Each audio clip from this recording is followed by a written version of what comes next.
Hey, everybody, it's Mark. Thanks for joining me today for episode 2 of my new podcast series, Mark My Words, Charles Gassenheimer Lies. Let me just catch up a little bit for anybody who didn't hear or watch the first episode, but I do suggest you go back because I'm really just going to give a quick summary here. And so the podcast that you're about to see in just a few minutes was uh, was intended to be the first output from a business relationship that I had negotiated with Kelly Moore, with representatives of Charles Gassenheimer. I had never met him during that process, during that negotiation. I was one of several people in on a meeting when it was sort of laid out what we were hoping to accomplish. And then all of my conversations with the company after that were with other people. And so the podcast that you're about to see was supposed to be the first output from all of that work. And of course, it never got published because of the story that that I'm about to tell you. But what happened was we get on this podcast. So we scheduled this podcast. We get on this call, and you're going to see I barely knew the guy. I was asking him how to spell his name, how to pronounce his name. In just the 25 minutes of this podcast, which you're going to see all of it in just those 25 minutes, he managed to make me wonder whether or not this is the sort of guy that I wanted to be working for, and whether or not I even wanted his money. And so I'm going to share all of that with you. But before I do, what I thought might be interesting, when this podcast episode ended, I had all of those questions. The first thing I did was reach out to some friends that I knew who were vendors of Kelly Moore, and I started to hear some really troubling stories about unethical behavior, and that they were not paying their bills, et cetera. And so that was the very first thing that got me thinking, maybe I don't want to be dealing with somebody like Gassenheimer. Everybody who's been following along, and for the new people, I'll fill you in a little bit. Those of you who have been following along for a number of years know I'm mostly retired now. I live in Stamford, Connecticut. I sold my stores in the Bronx, New York, probably 4.5 years ago or something like that. And so I just wasn't looking for trouble. If he had a bad reputation, I was already thinking, let me stay away from him. And then during that process of just that outbound outreach, looking for people to get me some information, some of those people started to give me the heads up that Charles Gassenheimer has a history. He has a history of being sued. He has a history of financial misdealings. And so for me, it was really a very easy decision. Like I said, late in my career, I wasn't looking to fill a full schedule of work anyway. It would have been nice to take his money. I mentioned in the other episode, it was quite a lot of money. It would have been nice to take his money, but more than anything else, I just didn't want the trouble. And so I wanted to share with you, before we get into it, what exactly that research exposed. And then even as I do that, I'm going to be able to give you a little bit of update. As I'm recording this today, it's March 1st. And so there's actually been some very recent news on Mr. Gassenheimer, which I think is significant. So let me tell you about two companies that Charles Gassenheimer worked as the chief executive officer on. One of them is a company called Ener1. Ener1 was a lithium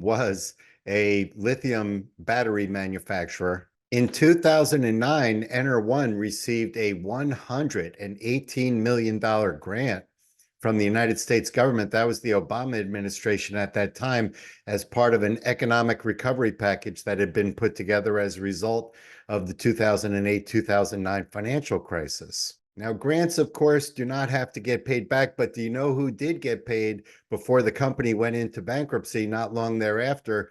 Charles Gassenheimer and his crew, who paid themselves bonuses. Gassenheimer's close to $500,000 just before closing Ener1. In the process of researching that, the Securities and Exchange Commission found that there were other questions about what was going on at Ener1. In fact, the SEC ultimately determining that Ener1, Charles Gassenheimer's company, did not use generally accepted accounting practices, and their books did not conform with what's called GAAP, generally accepted accounting practices. Once the SEC did start looking around, they were able to accuse Charles Gassenheimer of materially misstating the value of assets. That misstatement, according to the SEC, resulted in an overstatement of the company's earnings by almost $60 million. Further, the SEC stated that Enter1 had numerous deficiencies in their internal accounting and that the company lacked procedures to do proper oversight. The SEC going on further to say that Gassenheimer did not ensure that Enter1 had the right procedures and oversight in place to make sure that the books and records were properly maintained. As they're closing down Kelly Moore, I'm sitting here in Stamford wondering if the same thing's not happening down in Irving, Texas, as he's otherwise trying to orderly wind down Kelly Moore. But that's what he was doing at Enter1, but that's from 2009. Let's update the story a little bit. The SEC ultimately determining that Charles Gassenheimer unlawfully obtained property through misstatements and omissions, because the SEC determined that he had intentionally made those omissions for the purposes of enticing additional investment into his company, which the SEC very politely called a misstatement. But hey, what's the name of this show? That was Charles Gassenheimer's lie. That was a lie that he told that materially made a misstatement for the purposes of enriching himself.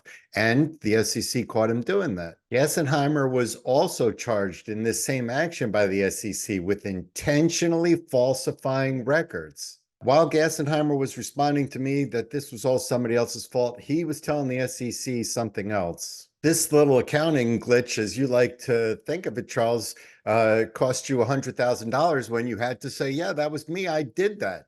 You caught a little break because the SEC only gave you a little fine, $100,000. But nonetheless, that's your name on the document that says that you did that. Charles Gassenheimer is currently the chief executive officer of PharmaCore Health. That's a name that you guys might have some familiarity with because I know that that has made it in the news. We're going to update some of that story very soon. It's interesting, by the way, he's the chief executive officer, which is every chief executive officer I've ever known has been two full-time jobs. He's the chief executive officer of multiple companies at the same time, Kelly Moore and this PharmaCore.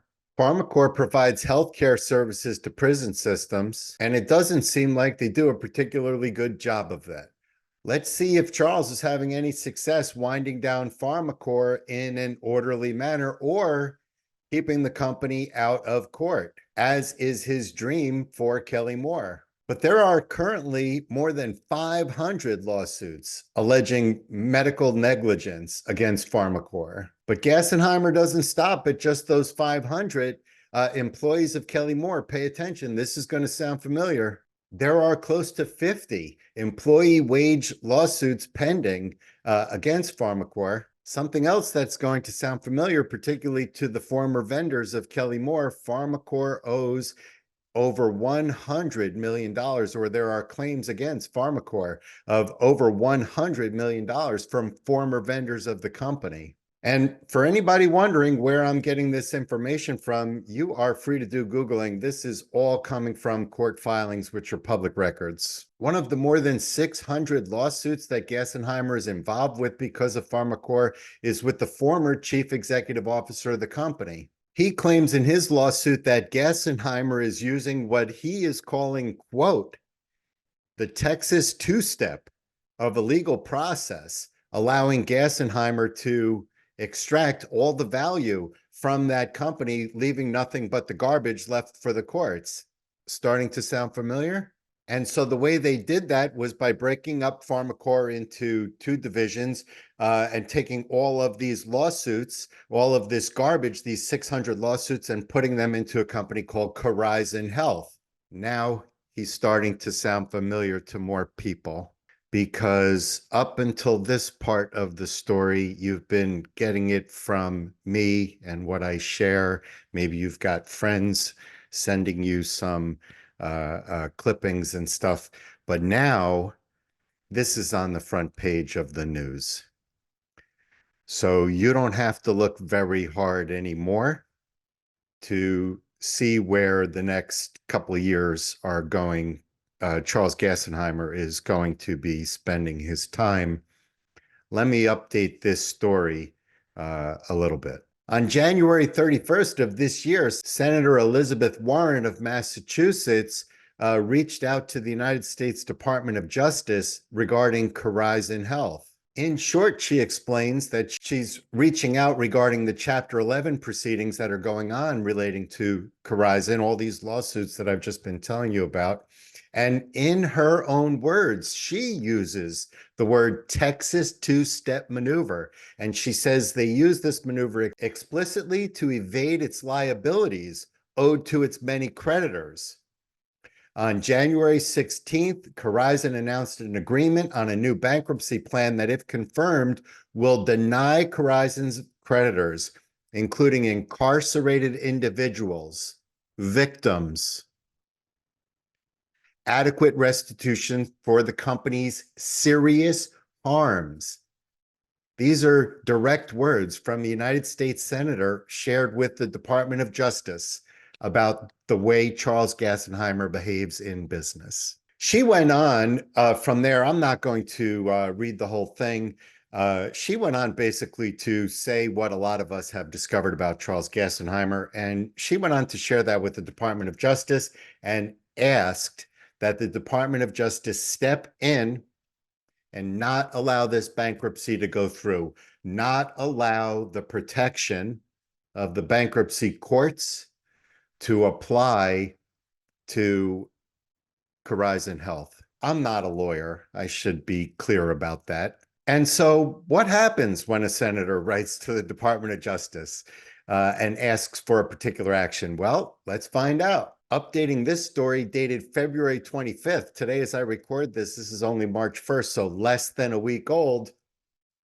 The Justice Department calls for the dismissal of the Corizon bankruptcy. So what they've said is Corizon should not, because of the attention that Senator Warren brought to this issue, and I'm sure the 600 lawsuits that are pending against this company and against this chief executive officer, the Justice Department has come in and said that Corizon needs to be dismissed from bankruptcy. In other words, they're not eligible because there's a whole lot of other stuff going on. Bankruptcy is protection, and we're going to find out in the future why the Department of Justice doesn't feel like Charles Gassenheimer needed protection of bankruptcy court as he would be entitled to if he had had legitimate financial downturns. These things happen. I know people who have been bankrupt. I came close in my career to almost going bankrupt once. And so the bankruptcy laws are there to protect people. Why does the Department of Justice think that Charles Gassenheimer is not worthy of that protection? And we're going to find out, but nothing wrong with giving you my opinion of what I think it is.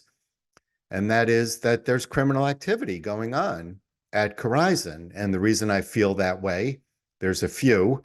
First off, I find it to be highly unusual that a company would be pulled from bankruptcy. That process alone, to have a senator from the United States, one of the 100 most ranking leaders in our government, pulled this guy Gassenheimer out of line and said, this is not like the other 100 million bankruptcies that are going on in the United States right now. I don't have the numbers. And asked, which is what senators do, asked the Department of Justice to step in. It's my opinion that they would probably not have done that absent some criminal suspicion, because it's my opinion that there are other departments in the United States government that would be more suited to that. And particularly since these are interstate transactions, and some of these companies are probably public, maybe the SEC. So the idea that the Department of Justice has said that Corizon should be removed from the bankruptcy process, I think, is very telling on where this situation is going. We're going to find out in the coming this is probably going to take the better part of 2 years to unfold, but we're going to find out in that time what other lies the Department of Justice thinks that Charles Gassenheimer told. Something else I find interesting about this whole thing, of course, all of this is public when the United States Justice Department speaks with papers that they file with the court. And so in this particular case, the Department of Justice has filed a paper with the court saying that Charles Gassenheimer should not be allowed to go through the bankruptcy process in that court. And so I suspect that significant changes are coming Gassenheimer's way. In fact, it strikes me as impressive with all of these lawsuits that he has to manage, that he even had time to do all of this at Kelly Moore. Needless to say, a little research on Charles Gassenheimer made it a very easy decision for me not to have any dealings with him and to bring an end of our relationship. So now I'm ready to go. I have a lot more detail that I plan to share with you in the coming weeks. I do plan to do 4 more episodes in this series. And so I have a lot more that I plan on filling in. And I'm talking now to a couple of Kelly Moore employees about possibly coming on, which of course would be a really exciting episode to get a listen to. So if there's anybody listening now who thinks they've got a great story that they want to tell, I'm looking to give you the microphone to do that. Let me tell you what I'm going to do here. I'm going to share the podcast with you on this podcast. We've embedded it inside this podcast. I'm going to share the original podcast, only pausing it from time to time, just to share with you either what I'm thinking as I'm reflecting on it now, watching this a year or so later. As I was engaging in the episode, during that day, I was already thinking, I got to get out of here. So Charles Gassenheimer wanted to meet independent paint retailers. He wanted to meet the paint industry. He had asked me to help him do that by creating this podcast that you're about to see. And the irony that it's going to be used in the exact way that it was originally intended, but that the context has changed so dramatically. I've been fascinated by that. I've had some thoughts about writing about it and just never managed to get my fingers to say it. But I have to say that to me is a fascinating part of this story, that this recording that we're about to watch was intended to introduce Charles to the paint industry for the first time after he had acquired one of the largest companies in the space. And it is going to be used as exactly that, only not exactly the way he had intended. So let me share my screen, but I'll stop along the way, and I want to share with you some of my thinking and some of what I remember of my thinking from back when I was hearing this for the very first time. It's going up that you guys aren't comfortable with, but now we are recording now. And so what I'm going to do is just introduce you. You are the new CEO of Kelly Moore Paint. You guys are I usually say where you're headquartered. What do you want me to use there? Well, as I'm sitting here, So the reason I asked that question is the company had been headquartered in California for the entirety of its roughly 80 or so years in business.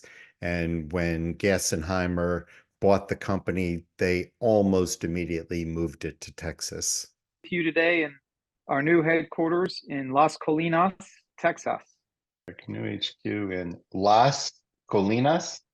Yeah, you can just say Irving, Texas. Irving. Oh, Texas. Irving. Yeah. I've been to Irving. Right, nice. right by DFW Airport. Yep.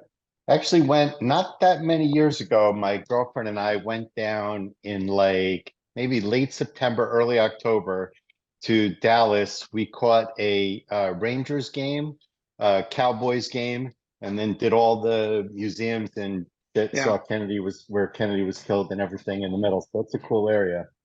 And so you're at the new corporate headquarters in Irving, Texas, and your last name is pronounced Gassenheimer, right?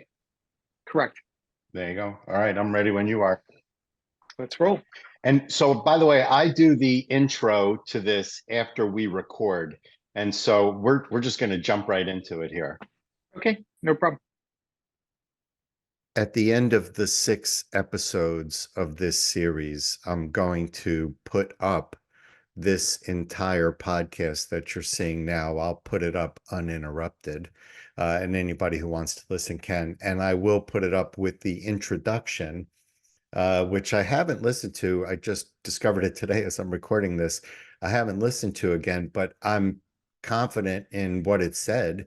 And its intent was to start introducing this guy to the paint industry, and to do that for the purposes of aiding him in his efforts to to take up presence in the paint industry, and particularly in the independent channel. Hey everybody, thanks for joining me today. It's Mark. With me today on my podcast is the new CEO of Kelly Moore, headquartered in Irving, Texas, Charles Gassenheimer. Charles, thanks for joining me today. Yeah, so good to be with you, Mark. Thanks for the time. Yeah, thank you for making the time. And so there's a lot of people interested in what Kelly Moore is doing in the independent channel. Before we get to that, tell us a little bit about your history and how you ended up here. Yeah, thanks. So, look, I've had experience as a corporate CEO. I think this is my 10th time as being CEO of a company. I believe that to be accurate, and to my knowledge, that means that somewhere in the 60% of his companies don't declare bankruptcy. I'm not sure what the outcomes of those are. I'm sure that they're, financial successes. That's what he's doing this for, is money. And the other 40% of them seem to go bankrupt. We're eager and excited to be here at Kelly Moore. We see a lot of opportunity. So when I was part of the team that... I just want to stop there for 1 second and talk about the opportunity, because at that point, I just want to put a little context. This was October 2022. The paint industry had been just coming out of a tremendously challenging time where there were shortages on most materials. And in fact, dealers felt that for about, I think the industry as a whole sort of suffered for the better part of 2 years. I think dealers felt that not nearly as long, because I think Benjamin Moore's response to that was outstanding. But despite that response, there were still needs within the channel for more paint. And dealers that I was in touch with, which is often, you guys know, dealers was in touch with at the time were frequently telling me I need something else, because even though Benjamin Moore had done a great job making sure everything was back in stock, their volume had grown, dealers' volume had grown so significantly that it was outstripping, in some cases, Benjamin Moore's ability to fulfill orders for this new volume, right? At that time, Benjamin Moore, like all the other paint manufacturers, were only able to get the raws they were able to get. They were likely on some sort of rationing system, and that rationing system would have been based on last year's purchases. And so if all of a sudden your customers are demanding that they need another 20% paint, they're not going to get that extra 20%. And so there was an opportunity, and I was speaking to multiple executives who were interested in that opportunity. Paint independent dealers, the independent channel had grown between growth in sales, inflation, and growth of market share. The independent channel had added, $500 million, $1 billion worth of purchases, of liquid paint, architectural coatings. And so this guy was not the only one looking at that opportunity, which is why he struck me as so serious at the time. Again, as I'm sitting there, I'm thinking, this guy's paying my bills for the next 2 years.